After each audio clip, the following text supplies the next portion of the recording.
Hello and welcome. I'm Kimberly Underwood, Senior Editor at AFCEA International Signal Magazine. I'd like to welcome you to our executive interview series. Today I'm sitting down with some folks from the Intel Corporation who also have served in the military. These Intel veterans will share a bit with us about the technical and leadership skills that they gained in the military and show how those skills are directly transferable to their jobs at Intel. I think they will provide some useful examples of how transitioning from the military to the private sector can work, especially at Intel. And then we'll get to hear some of the exciting things that the company is pursuing. First, I'd like to introduce Angelina Baumer, who for the last 2 years has been a manufacturing technician at Intel.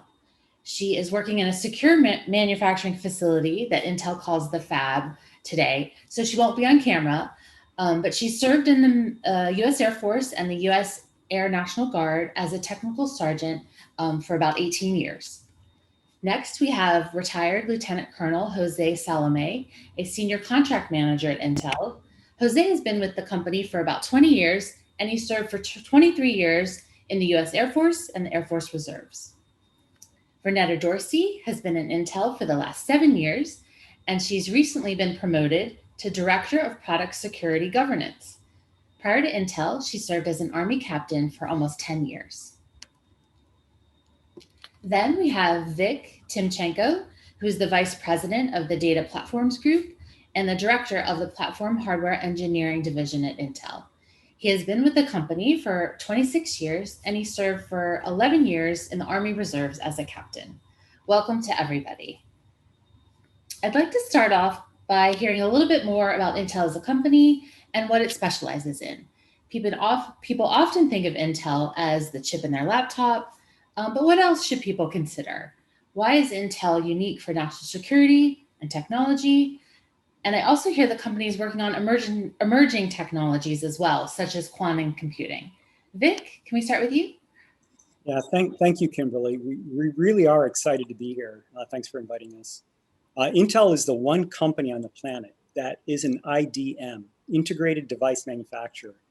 We both design and manufacture the chips. Intel is the only large semiconductor manufacturing company that is US-based now. We just recently announced our intention to build another fab in Arizona, which is a huge investment for us. And this capability, I believe, is super important to our nation, for our nation to be competitive on the world stage, and also to our national security. Some of you may be aware, but we develop not just processors or chips, but actually deliver entire systems. We are the prime contractor for the Aurora project for the US government, where we not only design and deliver the chips, but the boards, the systems, the racks, the firmware and software. We will be delivering one of the highest performing supercomputers to the US government. And Jose, how about you? Well, as Vic was mentioning, the Aurora system, I happen to be the contracts manager for the Aurora system. And leading up to that, I was the lead contract manager negotiating the terms and conditions for that HPC high performance computing system with the government agency that was responsible for the procurement. During the negotiations of that group with the technical and the contracting group, they broke off into a separate team just to have a one-on-one or a multi-on-one discussion with me about their concerns, their pricing, the typical things you would have in a negotiation. What I was able to bring to the table was, because of my experience as a former government contracts manager, I knew where they were coming from, and I was able to translate Intel's needs and the commercial practices to allow them to comprehend and understand what that meant and how that would play out for them. And that resonated with them because I spoke in their language, I guess you could say. And what that helped was, it helped to deliver and transform what might have been an apprehensive, distance relationship initially to more of a collaborative and a trusting relationship. And so it was wonderful to bring that kind of collateral to the table and transform the negotiation so that both parties could speak, have their positions heard, and then overcome any challenges that we faced. And we mitigated the risks, and we got the job done, which is, to me, was a personal satisfaction for being able to do that. Sure. And I hear that Intel's a great place for veterans to work. In partnership with FCA, Intel provided the Intel Graduate Diversity Scholarship earlier this year. And Forbes, who compiles a list of the best companies for veterans, rated Intel as 22nd out of the 150 firms as the best places to work for veterans. Can you all talk about Intel's culture and what elements of the Intel culture have you found similar to your military experience? I find that Intel is very similar to the military because it's very team oriented, especially in the fab where you have to consistently switch off and help each other to make sure that everything gets done. And you are also working with all types of people, and everyone seems to have a really awesome growth mindset. Right, sure. Thank you for that. And Jose, how about you? What kind of culture do you see that's similar to your military experience? But one of the named cultures in our transformation that we're going through right now is fearless. And so when I see fearless, I see that by definition, a veteran fits into that spot really, really well. Veterans are, because we as veterans, we're mission driven and are ready to get our hands dirty to get the mission done and to accomplish the mission.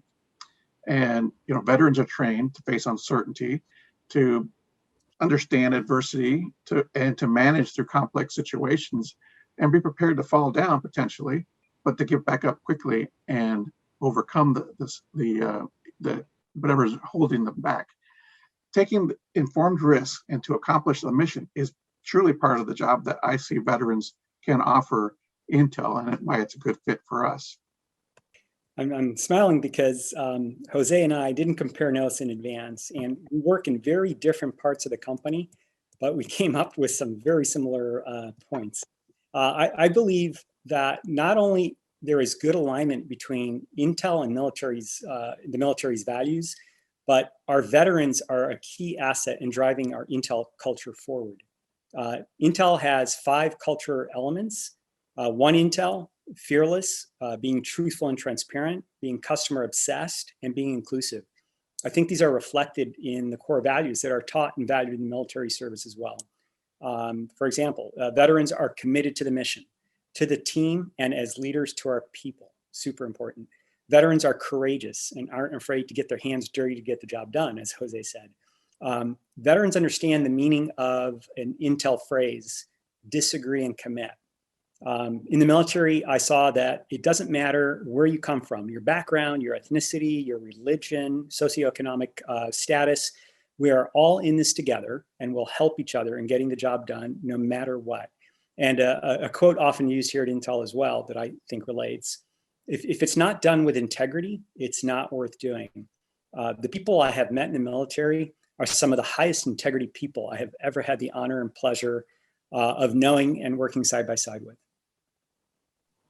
Vic, I wholeheartedly agree with you. And quite honestly, that's why I say that's why we need you to come join us and help us with our cultural transformation and deliver what we're working on across the globe and in the US. I mean, it's a perfect fit. Come join us. And what are some of the technical skills and leadership skills from your military experience that are used at Intel? And Vanetta, we'll start with you. Thanks. Sure. I started my civilian career at Bank of America, and then I transitioned to Intel. But what that did for me, it helped me really focus on transferable skills from the military to corporate. In the military, I was able to lead. I had to understand where we were trying to go. I had to have the technical ability to discern the right solution.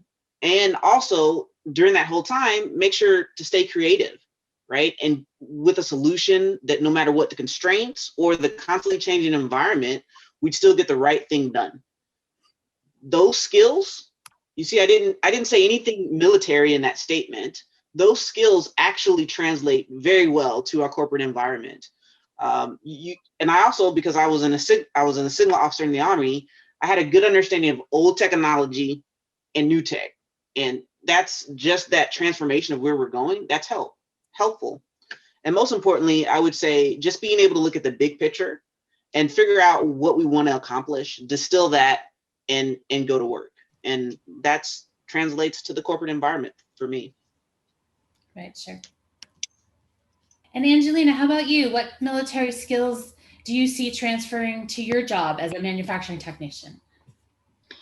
So at first I was not really sure over the course of my 18 years where I would fit in and what skills would be transferable, but I found that quite a few of them, like my technical training and being leadership, followership, are big strengths in critical thinking and troubleshooting, which is also attention to detail. So in the fab, that's a pretty considerable part of what I do, because doing PMs, just like in the military, I do that in the fab, looking to see if there's any issues with any of the tools and routing it up to any of the engineers to um, fix things. So all of that compiles down to everything fits. And since being in the military and having that strong oriented team mindset, it just was very helpful. And it was a bit of a change coming to a civilian career and learning how to adapt to work that is not life or death, but still changing lives for the better. And it's a great career path to take with managers who care about you and your growth.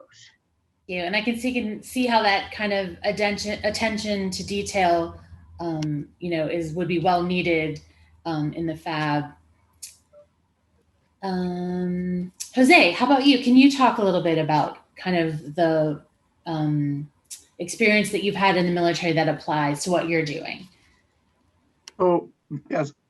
What I'd like to say first of all is I applaud Bernetta and Angelina because they had the vision to do what we're challenging veterans to do today, which is look at the basic blocking and tackling kind of functions that your job does, that trains you in the military to do.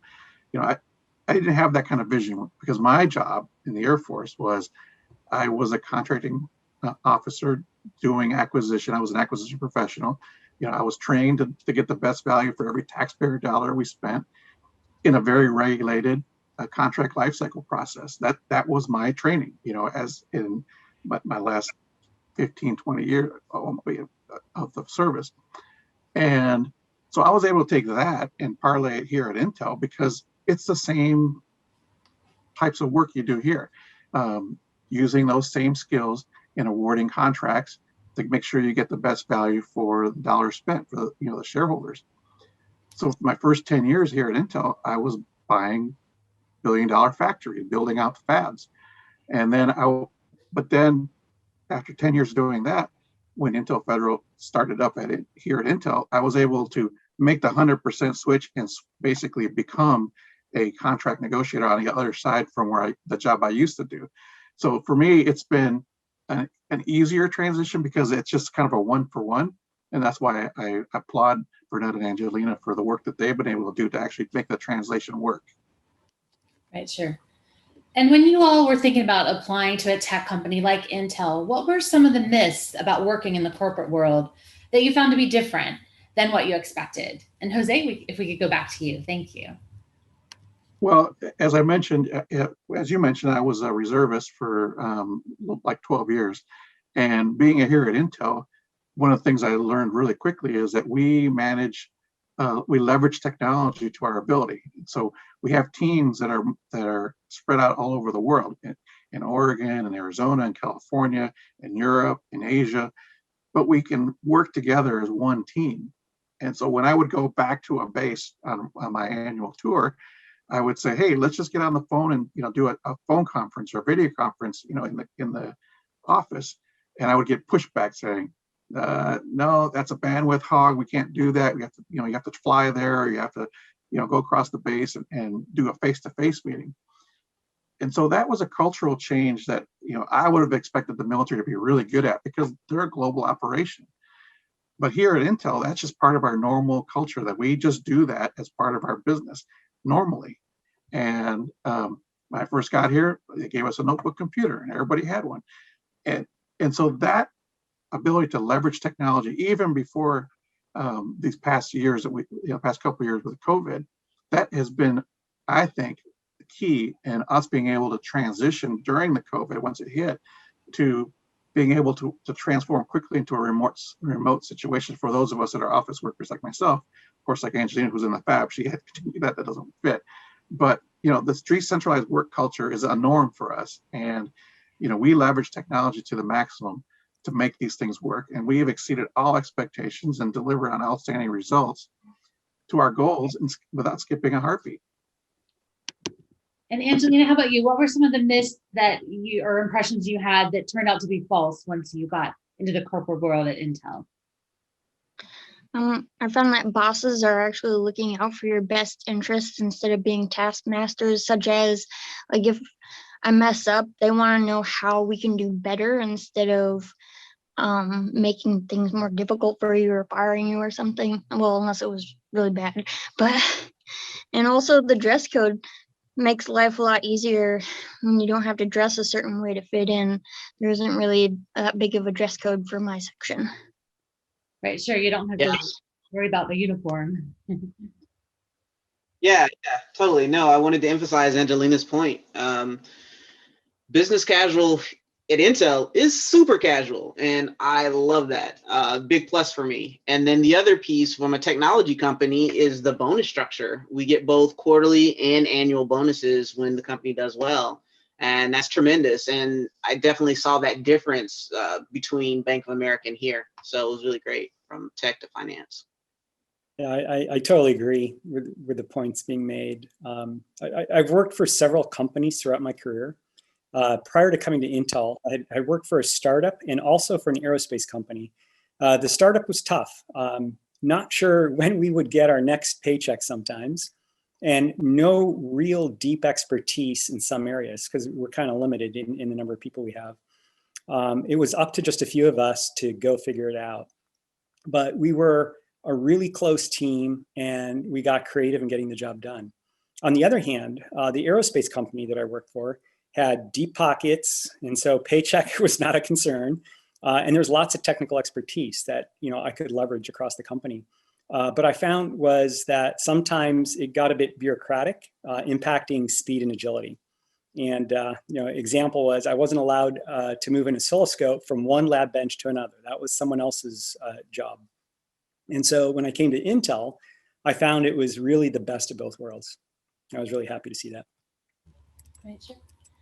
Thanks for all that myth busting. I know you've all mentioned different types of roles at Intel. What kind of jobs would you recommend that veterans check out at your company? So there's a lot of jobs that I, as an engineer, think are very cool career paths available at Intel for veterans with all kinds of backgrounds. If you have a technical background, whether from your work in the military or through your education, you should consider checking out what Intel has to offer, as we have manufacturing, product design, and development roles, whether as a technician, as an engineer, or project lead role. We also have opportunities for operations focused candidates with roles in supply chain, finance, human resources. And if you have a technical background, we are looking for all kinds of engineers with all kinds of technical backgrounds, electrical, mechanical, computer engineering, even physics and or chemistry. And I think something that maybe a lot of you are not aware of, we also have the need for those that have experience at a systems level, systems engineering, understanding the complete requirements, the use cases and workloads for our customers. So at Intel, we tend to be super deep technically in a lot of different areas, but we have less systems solutions experience, which is more of a breadth thing versus a depth thing. And examples, by the way, are communications and security, which is what I think this group here focuses on. And in addition, my two sons are currently serving in the Air Force, or actually Space Force now, and are getting that systems engineering experience that is applicable. And then on top of that, I've also had the pleasure to work with quite a few manufacturing technicians over the years. And I've seen how well our military vets have done in that role as well, and even used it as a stepping stone to advance at Intel. Right, sure. Thanks, Vic. And Angelina, how about you? You're kind of the newest one, kind of from the military to make that transition to Intel. What kind of roles would you recommend for veterans? I'd recommend checking out the manufacturing technician jobs or engineering technician jobs if you have a degree. I don't have a degree, but my technical training and military experience was relevant to be able to get this position. And how about you, Jose? Well, I have the unique program that I manage here at Intel. It's the Intel Corporation company sponsor, where we receive active duty personnel at Intel to work an assignment of either 10 to 12 months. And so they come here, they leave, they're still on active duty. So they get orders to come here to Intel, and we place them in a position, and then they work here for the 10 to 12 months, write a report, and take those best practices back to the government, and then they head off to the next duty assignment. And so what I've seen because I've been running the program since early 2000s, is that we've been able to place people from a variety of well, I call them AFSCs. I think the Army calls them MOSs, but the armor, signal, infantry. We've had pilots. They come here and they do roles, as Vic was explaining, in supply chain and other types of positions like that. And the managers are just elated to have them because they come up to speed so quickly. I mean, they're mission driven, and they come up to speed so quickly, and they're like, how can I get more? And so the program this year, we have a bumper crop because we've got 4 fellows coming this year. And it's been a wonderful experience, and the managers to get them just are elated to have them because, again, the normal is about a 6-month turn before somebody becomes really productive. But these military fellows that come in, they're up and running and very productive within 4 to 6 weeks. I think that's a great point because it's the transferable skills that you get from your military experience that you can find a home pretty much anywhere in any role at Intel. I think that's a direct tie into what Jose was just saying. As example, when I was in command in Germany, we did nuclear inspections, and I was easily able to translate all of the prep that you do for that into program management, risk management, supply chain, so many others. A good friend of mine, coworker in my current group, and we work in product security, cybersecurity, and he's a program manager, and his prior military role was he's an infantry guy. That's what he did. So he was able to transition into program management in a specifically technical area, cybersecurity, with very ease, and he gets the job done when it's needed to get done. So you can do a lot of different things here at Intel. That's an awesome example, Vernetta. We know that some veterans do struggle with articulating how their background and experience applies to what we're doing here at Intel.